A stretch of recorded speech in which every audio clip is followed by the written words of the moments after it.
అందరికీ praise the lord. బాగున్నారా? చాలా దినాలు అవుతుంది ఈ వర్షం చేయబట్టి మీతో వాక్యం నేను పంచుకోలేకపోయాను, రికార్డ్ చేయడానికి కుదరలేదు. ప్రియులారా, ఈ యొక్క సమయంలో మనము దేవుని వాక్యాన్ని ధ్యానం చేసుకుందాం. అందరము కూడా పరిశుద్ధ బైబిల్ గ్రంథము తెరచి మరి యోహాను సువార్త 4వ అధ్యాయము 24వ వచనాన్ని మనం చదువుకుందాం. యోహాను సువార్త 4వ అధ్యాయం 24వ వచనం. దేవుడు ఆత్మ గనక ఆయనను ఆరాధించువారు ఆత్మతోనూ సత్యముతోనూ ఆరాధింపవలెను. దేవుడు ఆత్మ ప్రేమైన వార్లారా, ఆయన ఒక మరి నిర్దిష్టమైన ఒక రూపములో ఆయన లేడు. ఆయన ఆత్మ అయి ఉంటున్నాడు. దేవుని పిల్లలమైన మనల్ని కూడా తన స్వరూపమందు ఆయన నిర్మించాడు. ఆత్మ పూర్ణులుగా మనల్ని చేశాడు. మానవుడు కూడా ఆత్మ, శరీరం, ప్రాణము కలిగి ఉంటున్నాడు. కనుక మన ప్రాణాత్మ శరీరంతో మనము ఆయనను ఆరాధించాలి. ఆత్మతోనూ సత్యముతోనూ ఆరాధించాలి. బాహ్య సంబంధమైన వాటితోటి కాదు. మరి ప్రియులారా, ఆత్మతోనూ ఆరాధించడం అనేది దేవుడు కోరుకుంటూ ఉన్నాడు. ఆత్మతోనూ సత్యముతో అంటున్నాడు. సత్యము అంటే ప్రభు అయిన యేసుక్రీస్తే. నేను సత్యమును గూర్చి సాక్ష్యం ఇవ్వడానికి నేను పుట్టినానని దేవుడు చెప్పి ఉంటున్నాడు. కనుక ఈ లోకములో ఉన్నాయని అసత్యాలే, క్రీస్తు మాత్రమే నిజము, సత్యం. మన ఆరాధన మరి యేసుకే చెందాలి. ఆయనే మన ప్రభు, ఆయనే మన రక్షకుడు, ఆయనే మన దేవుడై ఉంటున్నాడు. ఆయన ద్వారా మనకు మానవాళికి పాప క్షమాపణ కలిగి ఉన్నది. ఆయనే సర్వసృష్టికి కర్త అయి ఉంటున్నాడు. కనుక ఆ సత్యదేవుని మనం అందరము కూడా ఆరాధించబద్దులమై ఉంటున్నాం.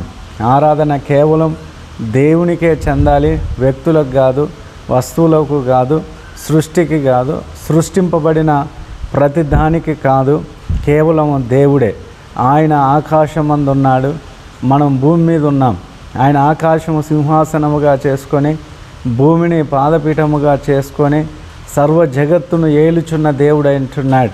కనుక ఆయన యొక్క శక్తి బలమును బట్టి, ఆయన కృపను బట్టి, ఆయన అధికారమును బట్టి, ఆయన చేసిన అద్భుత కార్యాలను బట్టి, ఆయన సహాయమును బట్టి, ఆయన నడిపించిన విధానమును బట్టి, ఆయన కాపరత్వమును బట్టి, ఆయన జ్ఞానమును బట్టి మనము ఆయనను ఆరాధించాలి. అందుకే అంటున్నాడు, దేవుడు ఆత్మ గనక ఆయనను ఆరాధించు వారు ఆత్మతోనూ సత్యముతోనూ ఆరాధింపవలనని. దేవుని పిల్లలముగా రీతిగా దేవుని ఆరాధించుదాం. ప్రియులారా, మరి ఈరోజు సండే, ఆదివారము. మరి దేవుని ఆరాధించడానికి ఏ వర్షం కానీ, ఏ ఎండ కానీ, ఏ చలి కానీ అడ్డు రాకూడదు. ఏ పరిస్థితులు కానీ అడ్డు రాకూడదు. దేవుణ్ణి మనము ప్రతి సమయంలో మరి ఆరాధించే బిడ్డలుగా ఉండాలి. దేవుని సన్నిధికి రావాలి. ఆయన రాకడ ఆలస్యమైన కొలది ఆయన మందిరములో కూడుట మానకూడదని అన్నాడు. కనుక దేవుని మందిరములో ఆయన ఉన్నాడు. ఎక్కడైతే 2-3 నా నామమున కూడి ఏకీభవిస్తారో వారి మధ్యలో నేను ఉన్నానని సెలవిచ్చాడు. కనుక ప్రియులారా, మరి ఈరోజు ఆదివారం త్వరగా మీ పనులను ముగించుకొని సన్నిధికి మరి రండి, కలిసి దేవుణ్ణి ఆరాధించుదాం, ప్రార్థన చేసుకుందాం. మహోన్నతుడైన దేవ, కృప కలిగిన తండ్రి, ఈరోజు ఈ దిన వాక్యమును బట్టి వందనాలు చెల్లిస్తూ ఉన్నాం. ఆత్మ గనక ఆయనను ఆరాధించువారా ఆత్మతోనూ సత్యముతోను ఆరాధింపవాలని చెప్పిన మాటలను బట్టి వందనాలు. అలాగున మరి నీ బిడ్డలు మంచి ఆరాధికులుగా, మిమ్మల్ని ఘనపరిచే బిడ్డలుగా ఉండనట్లుగా చేయమని వందనాలు చెల్లించుకుంటూ యేసుక్రీస్తు ప్రశస్తమైన నామంలో ప్రార్థిస్తున్నాము తండ్రి. ఆమేన్.